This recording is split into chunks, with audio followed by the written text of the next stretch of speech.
SunCity TV, one people, one voice.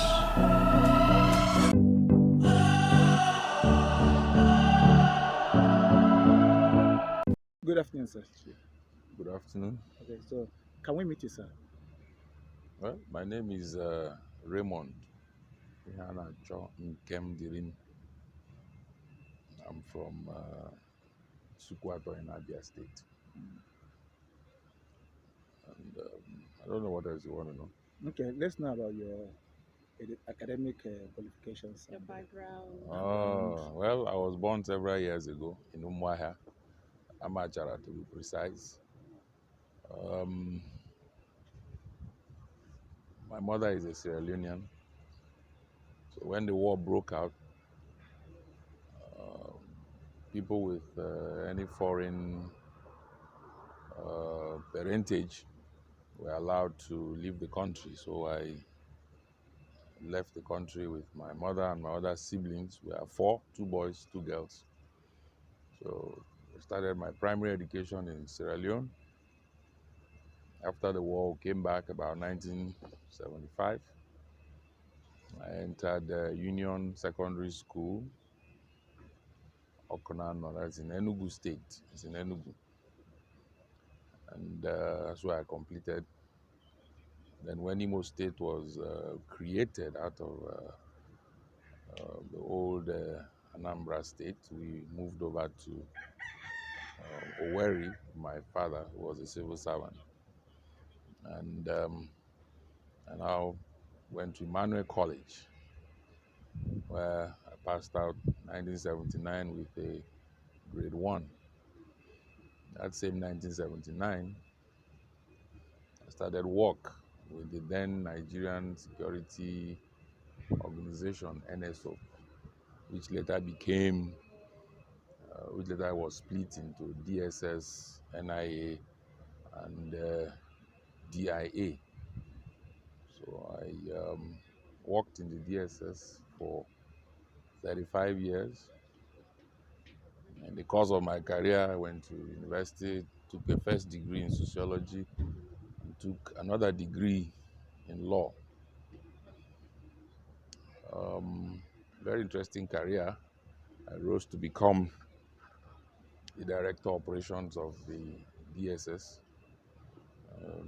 That meant that I had to work very closely with the Director General of the DSS. When I retired in 2014, I was still kept as a director of the agency on contract.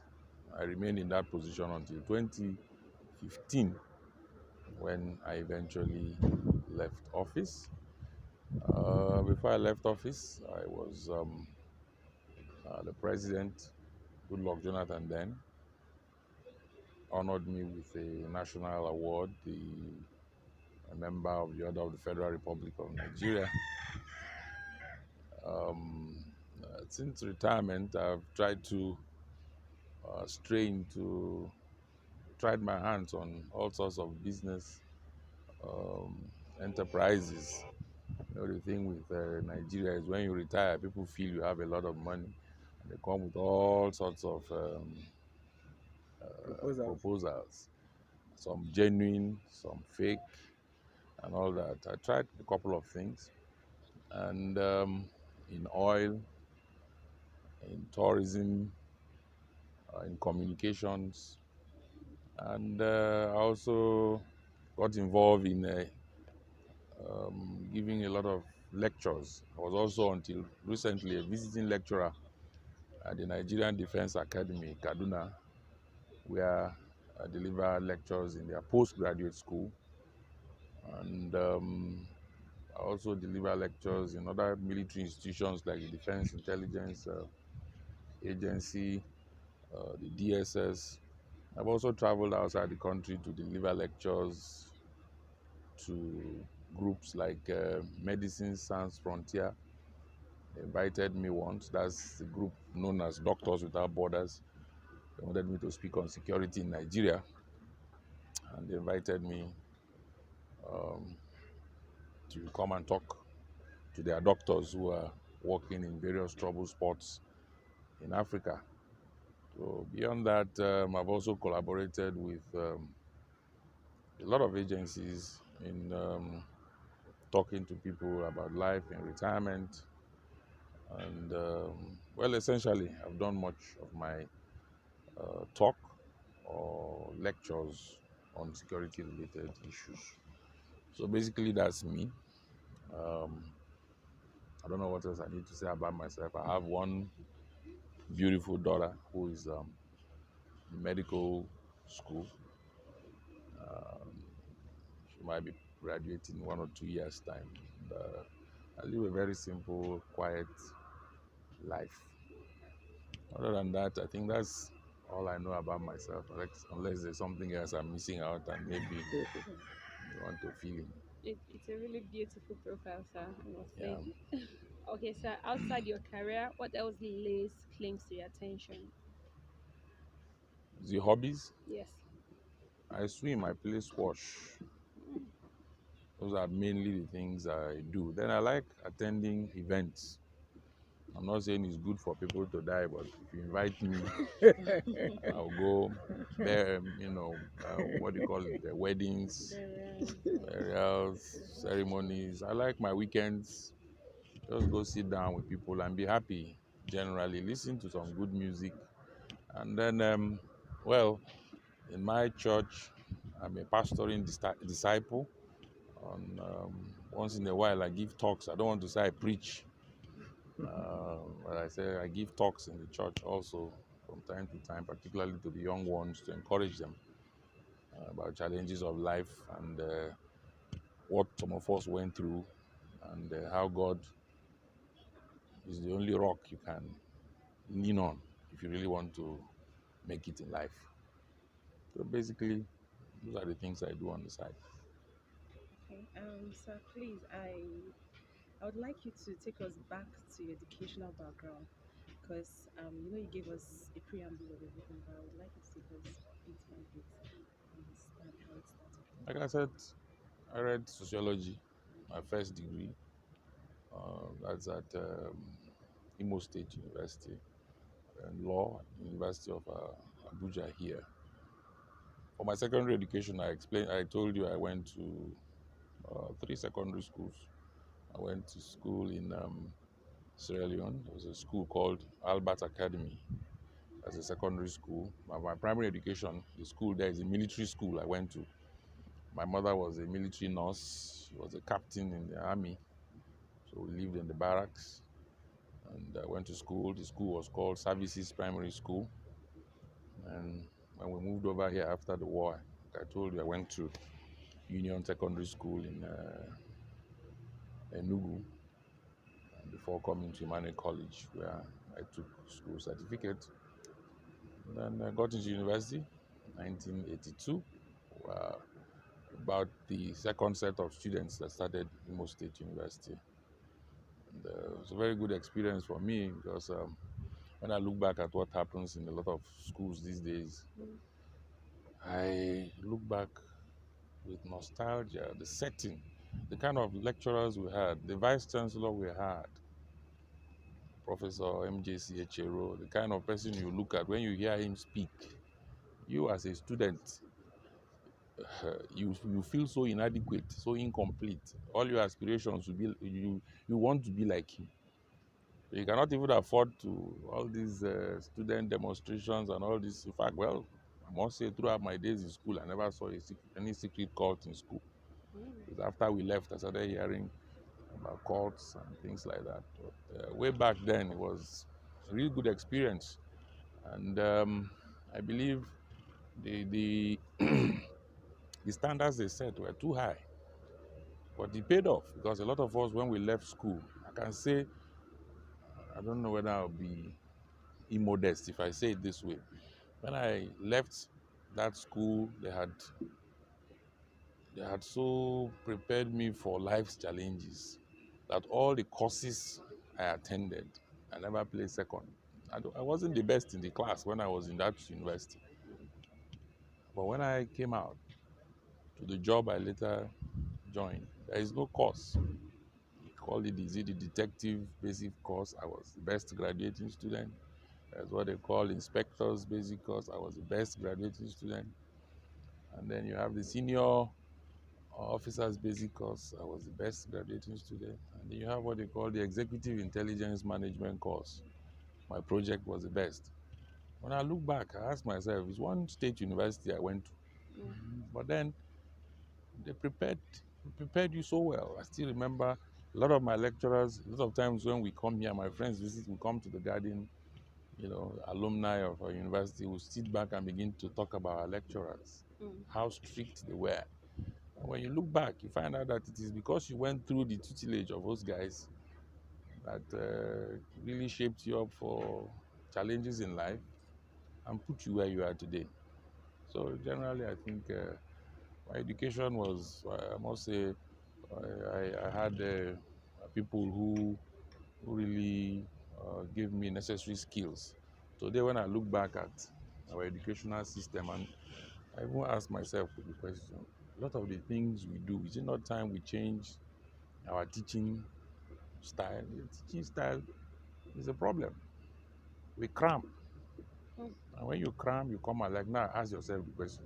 They ask you in the school, who founded River Niger? You say it's Mongo Park. They ask you who built the first upstairs in Nigeria. You ask yourself after you've come out, what does that add to you? How do you use that Mongo Park founded River Niger? What do you do with that when you come out?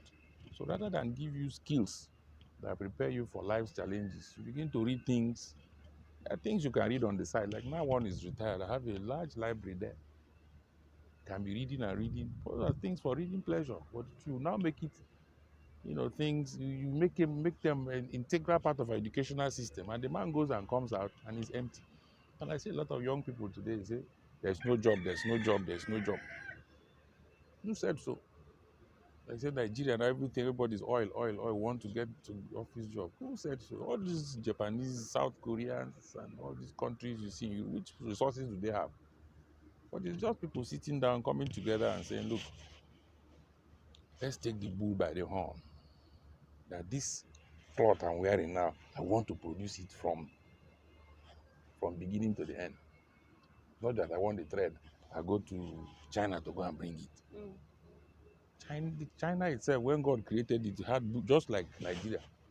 So what have they done to be able to start producing thread there that you cannot produce here? I think those are the challenges we must begin to ask. And young men, young women should begin to think, look inwards, and begin to see what we can do for ourselves here rather than relying on people outside. But what we have seen, there's no country that is going to, if tomorrow we start producing all our own vehicles, we start producing everything we need, it's a threat to the people who you import from. So they will never allow you. So as long as we continue to say we want to rely on people from outside to make the difference for us, they will not, because they know that once they empower you and you can stand on your own, their own market is threatened. Mm-hmm. So because of that, they will continue to. I pity sometimes government will be struggling to give us electricity, but people think from the kind of job I did, I know that there are people who have told themselves, look, don't give Nigeria light. If you give them, where will we sell generator? Where will we sell all these other things we sell? So it's part of the fact that government will be struggling. For us, we see it, it is corruption. It is all engineered to make sure that we don't acquire this capability to be where they are. So a lot of times people say it's corruption. It cannot be.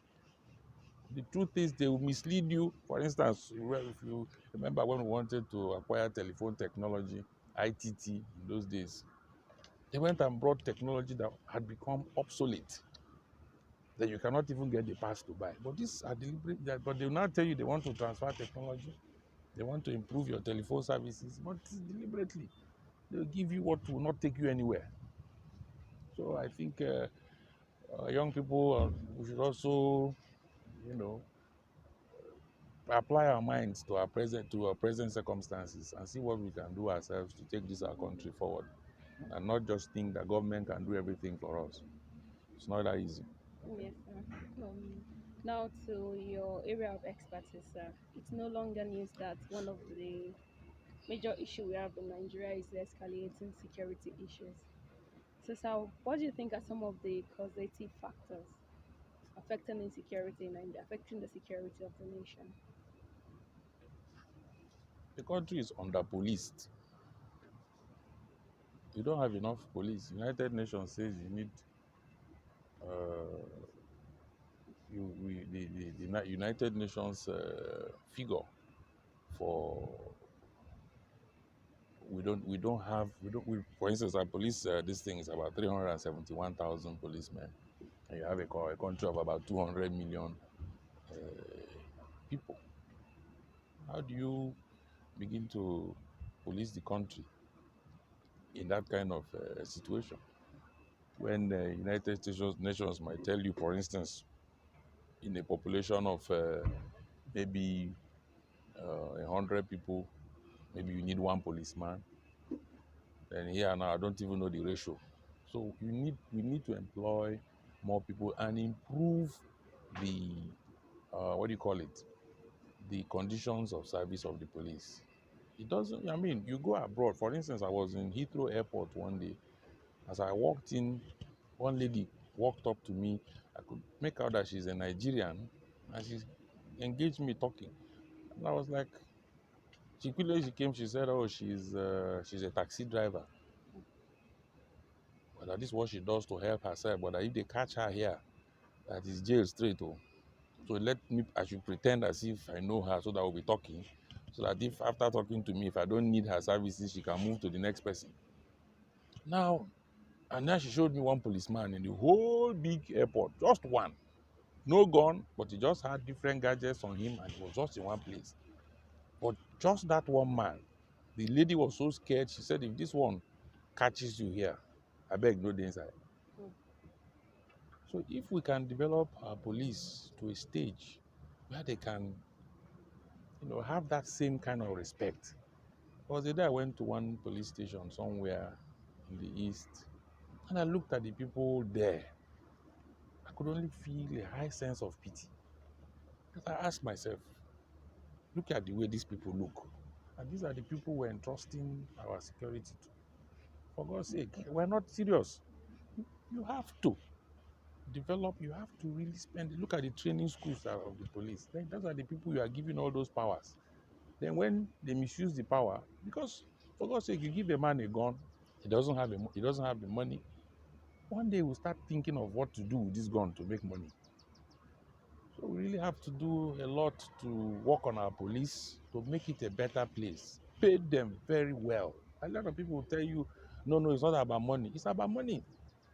The man goes to the same market as you. He wants his children to come out the best. But with circumstance, the situation you place him, he'll just be looking at others, and every time be feeling a sense of, you know, you feel disadvantaged and all that. See, so please, I think if we are serious about security, let us start with the police. And then again, we will say the security business should be um, intelligence driven. We should not have, we should have a proactive security system, not a reactive one. We don't wait for crimes to occur before we begin to move. Now, criminals, we know where they are in the society.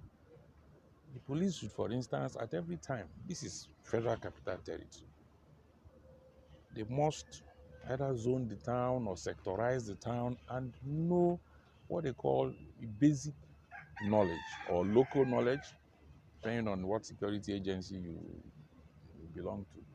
You must have a local knowledge of your place. You must know all the slums, all the red light districts. You don't wait until criminals begin to come out of those slums to come and commit crime. You must try to vet, know who lives where, who is doing what, so that by the time people want to commit crimes, you begin to know where to look. It's not when something happens, you begin to wonder who did it, who did it. But if you have intelligence ahead, you know where all the crooks are, you know all the bad spots, it's easier for you to check crime, and you concentrate your efforts and resources around those areas. A lot of forests we have, what is happening there? We have herdsmen crisis. Say, who monitors the herdsmen? By now, with all the kind of things we've been having in the country, there should have been a proper monitoring system. There should have been proper checks on herdsmen before you enter the bush with your cow. You must have registered somewhere. Somebody should know that you are moving before you enter a state. There must be record. So that when something happens, we know who to hold responsible. But here, things are just done haphazard. You wait until people are killed, and then before you begin to react. That cannot help us. Policing should be intelligence driven. We should imbibe community policing. The police must interact more closely with the public so that it is seen more like a partnership, not as if it's the police and us. No, we are all part of the police system. Then again, we must have state police. This idea of just one federal police will not really help matters. It's important that states are allowed to have their own police organizations. Yes, people will say politicians will hijack it and use it against their opponents. But for God's sake, we must put appropriate checks and safeguards in place. If PDP, for instance, is ruling in a state, perhaps the law would make it mandatory that whoever will head the police, or maybe we have a police service commission, must be somebody produced by the opposition party. So there should be checks and balances. We cannot continue running away from this. So I think it's important that we do a lot of this, do a lot of training for the police, expose them. Like we see, if the police travel outside Nigeria, they perform very well during peacekeeping operations and other things, win laurels and all that. They attend courses abroad, they're on top. So why do they come back home here and then things are difficult? Why? Because the operating environment is not as conducive as it is out there. So I think it's important that we really equip our policemen, train them, to meet current international standards. And I believe if we do that, we'll do a lot to improve the security of this country. Thank you, sir. Yeah. All right, sir. So, um, all of this might actually lead to restructuring. I feel that you might actually buy the idea of restructuring. But then recently, an APC governor mentioned that the party set up a committee in 2018 to look into restructuring of Nigeria, and that their recommendation was submitted to the party, and then nothing else was heard. Considering that the APC are the ruling party, they have the legislature, they are the executive. So what could actually probably be deterring them from executing the recommendations made by the committee, their own committee? Could it be no, let's not say anti, let's say extra democratic forces? Maybe there's some other forces controlling the legislature and probably the executive, or what could actually be deterring them from implementing their own policy? Well, like I told you before, I'm not a politician, but in my own subjective analysis of the situation in the country,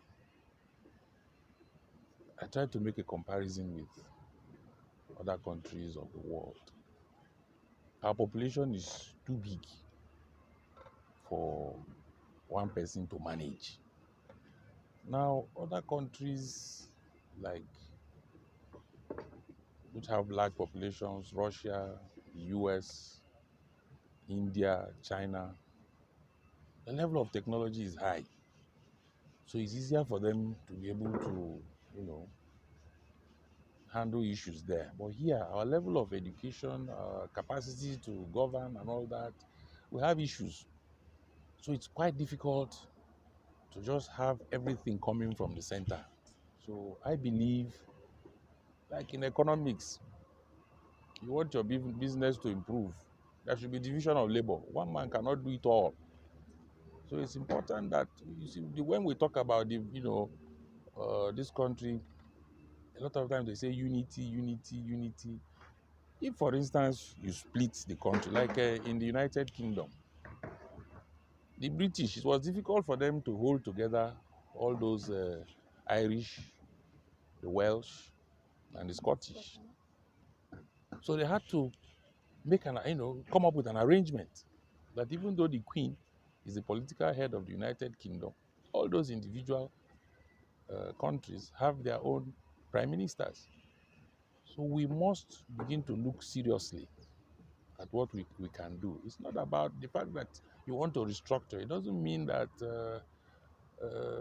you don't want the country to be united. A lot of people look at it from that perspective. No, it's something people can sit down and agree. Look, sometimes I really used to think, I said, if you want to divide, even if you want to, have some political divisions of the country, you can divide from straight line. You put the map of Nigeria in front of you and you divide it along straight lines.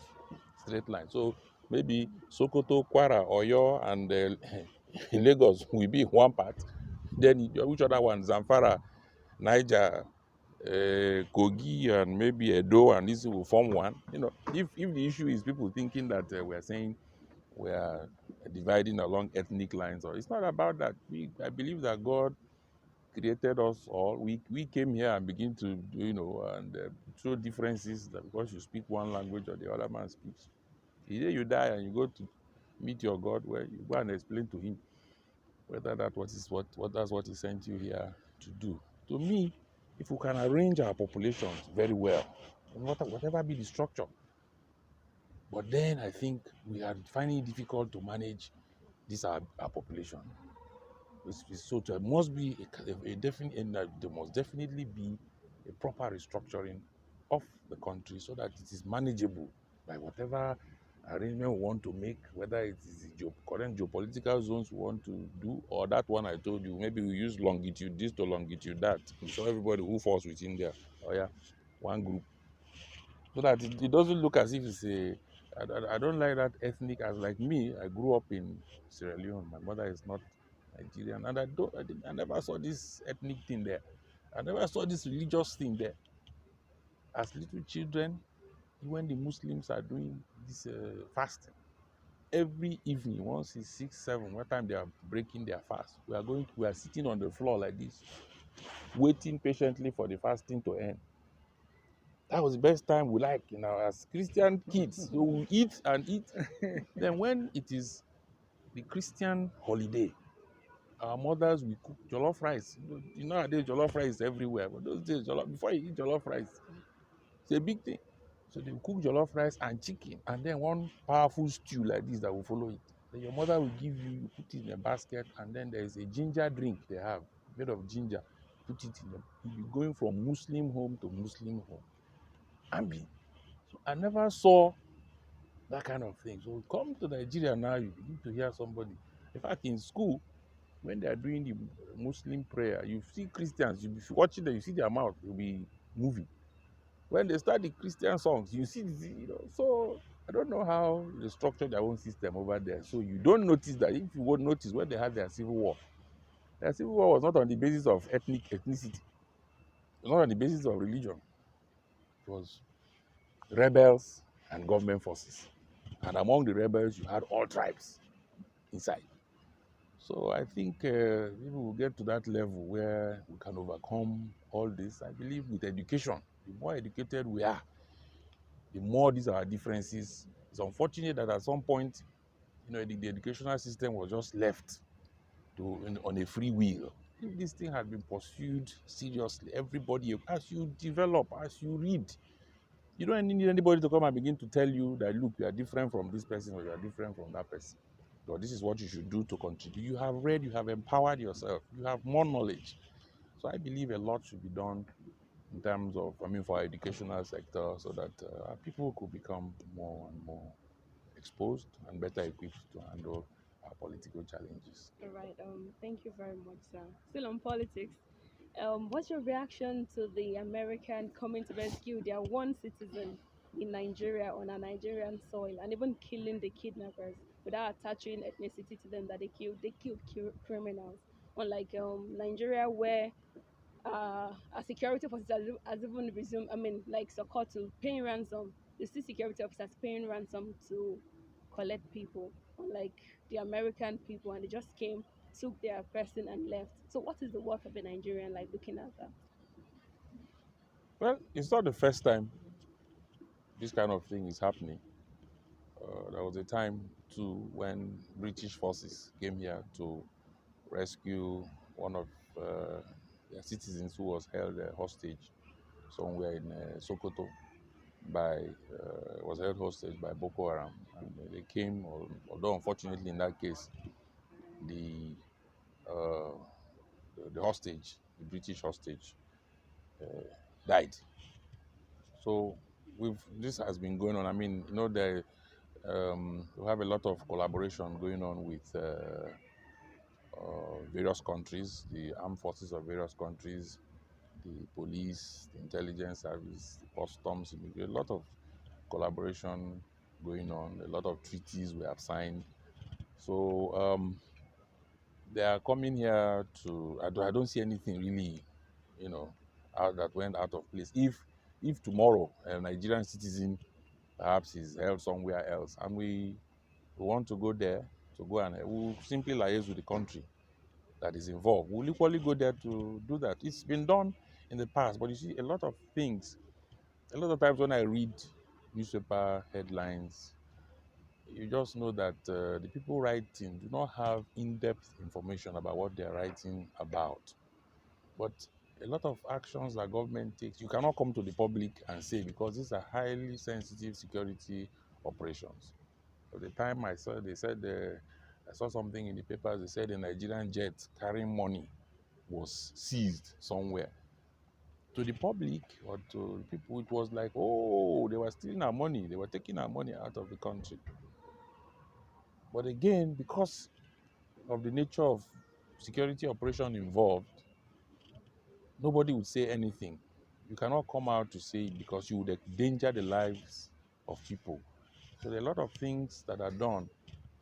Like now, what was done, some people thought perhaps the Americans just came into Nigeria and just came and operated and left. It doesn't work that way. Necessary safeguards have to be put in place. Like in the case of the British when they came, the prime minister then, forgotten his name now, immediately. SunCity TV, one people, one voice.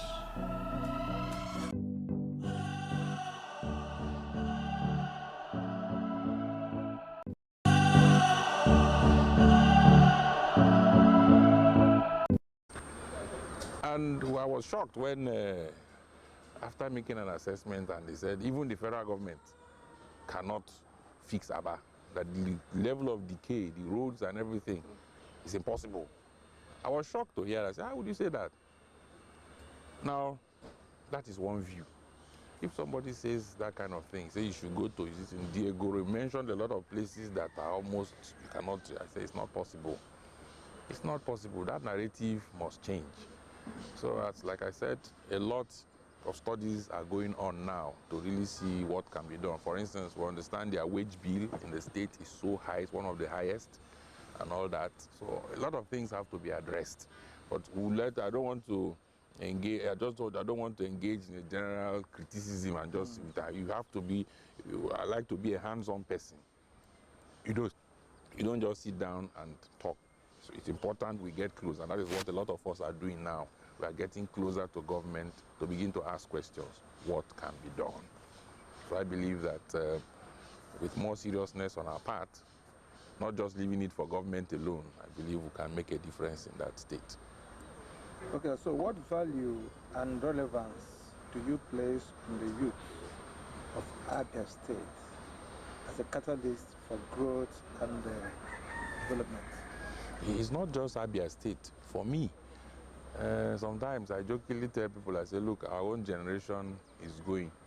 Let's just hand over this thing to these young people. If you look at most of these countries abroad, it's like the old men, it's just like America.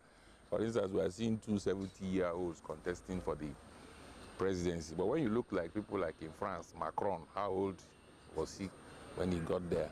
You look at that David Cameron I talked about a while ago. Even this Boris in UK,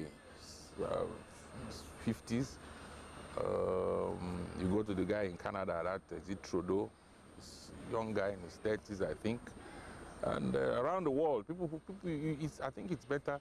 The youth are more energetic, And these days, with the exposure to IT and all this, is a lot of knowledge which we didn't have in our generation. But the IT today provides a lot for you. So a lot of things that we would do manually or that would take us so long to do, without exposure, IT exposure, the internet and everything, you have better ways of solving our problems. So I believe so much in the youth. Those who are 60 and above should be taking a back seat now. Let us leave those in their 20s, 30s, 40s. I think they'll make a difference. They have a lot of energy. So it's my belief that whether Abia State, whether Nigeria, it's time to give the youths, give them a try. Let's see what they can do.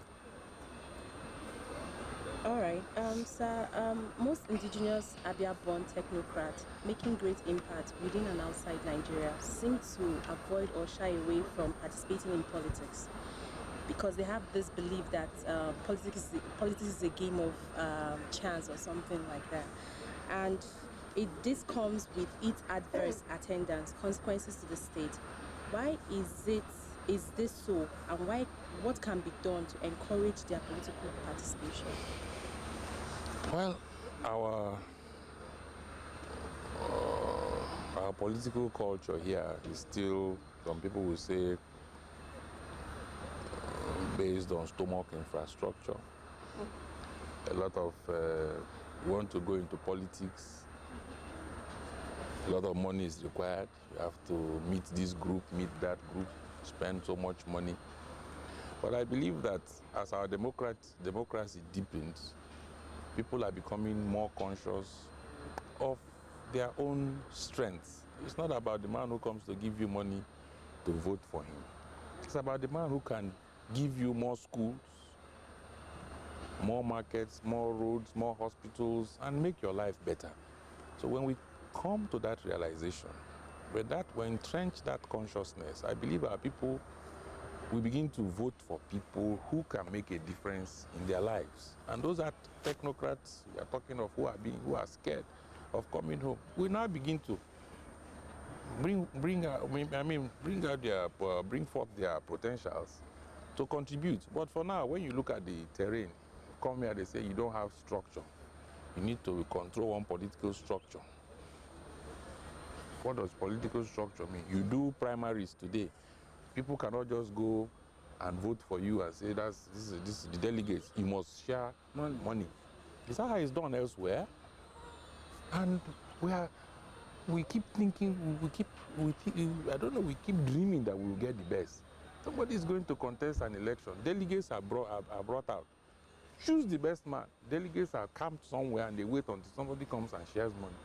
And then the candidate emerges. And then you begin to look for who to blame tomorrow when the man gets into office and wants to recover the money. So the system, there needs to be a systemic change in our attitude. Then we can now attract the best hands. We like what happened in Edo State. That the people spoke. The people said, this is what we want, and they went for it. And they, other people begin to see, oh, so we can, on our own, decide that who goes into government house. So it's not about who brought money or who didn't bring money. And I must thank the federal government too for at least allowing the electoral institutions to operate, independently without any pressure. Otherwise, the way the former governor don't move from APC to PDP, one would have said, oh, federal government is going to fight him with federal might to make sure. But they allowed a level playing field. So I believe that as our political and democratic culture deepens, that our people will begin to realize their strengths. And with that, they will be able to, begin to put in the right people in right places. And all those good hands we have all over the place, all over the world, in diaspora and wherever, will be attracted home to come and contribute to make a difference. All right, sir. So how would you score the practice of democracy in Nigeria in recent times as regards the freedom of speech?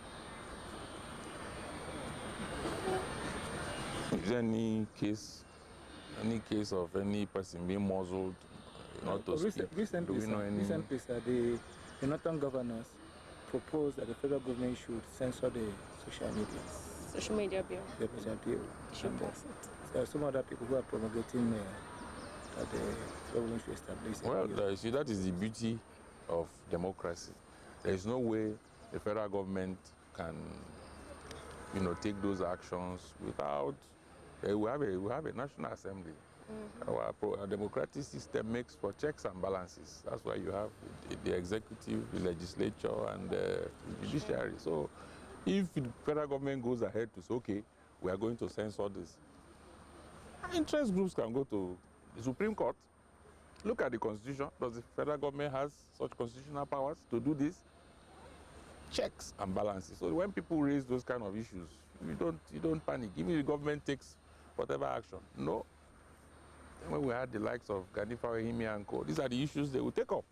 And we have a lot of other human rights activists and lawyers who are also there. So I don't think the way we are going, I don't think anybody can muzzle the press. Attempts will be made, no doubt.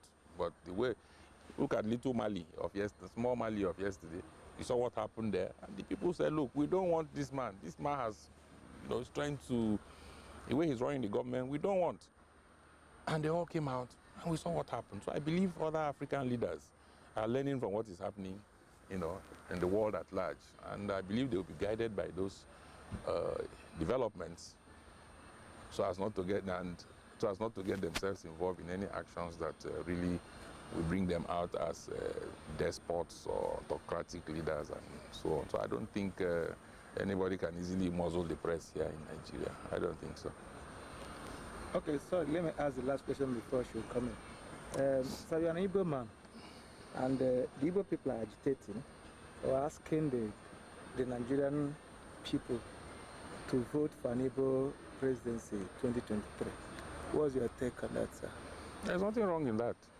I mean, we are Nigerians, we have a stake in this country, and if we are saying now we have an unwritten rule about rotation and all that, and every other group has had a try, and Igbos have not had a try, then something is wrong there. It's only fair, when it was time, Nigerians said, look, when Abiola died the way he died, Nigerians came together and said, no, even though it's unwritten anywhere, but we felt Yorubas had been somehow shortchanged. And everybody said, okay, give it to them. And after that, Yaradua came on board, went up north, lovely. Later I went south, Jonathan, fine. Went up north again, fine. Then one part still remains, not having had, it will look as if maybe there's some deliberate attempt, not to really give them that opportunity. So I think just for equity's sake, if we are even saying that we do federal character and all those things in the country, it's important also that we give everybody a sense of belonging. So very much I am for an Igbo president in 2023. All right, sir, thank you so much. Without taking much of your time, I would likely want to ask you this question.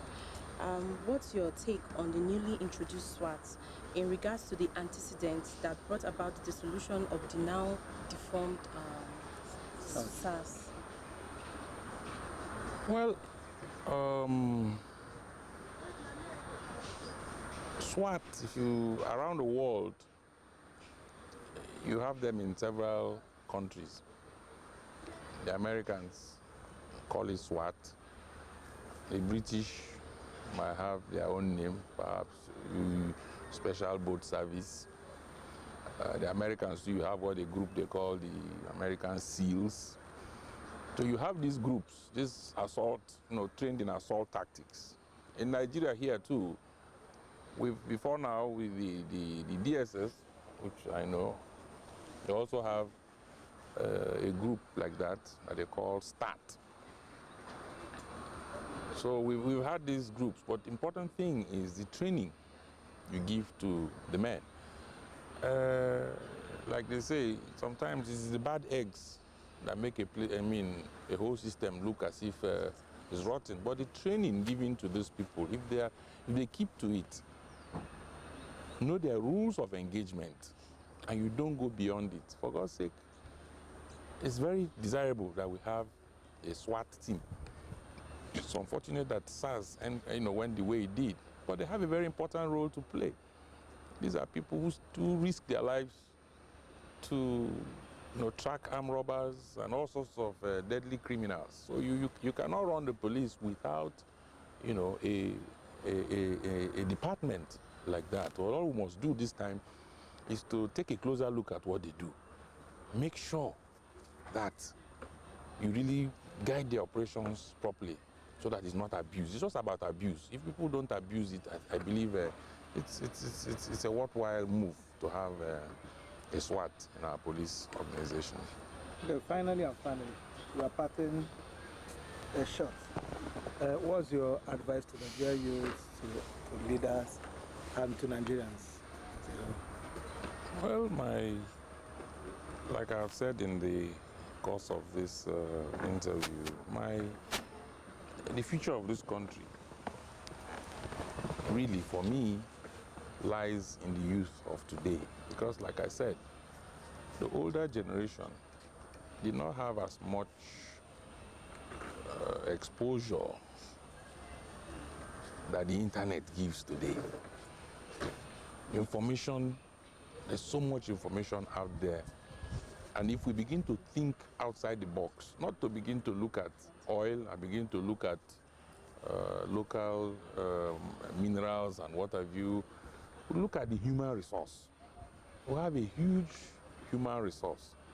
Anyhow, even if you want to split this country into 5, let us say we are 200 million. If you split it, there's no how you won't get, at least 30 million people. Once there is a large population, there's a book I read once. It says, when every population of about 100,000, there was always a genius inside.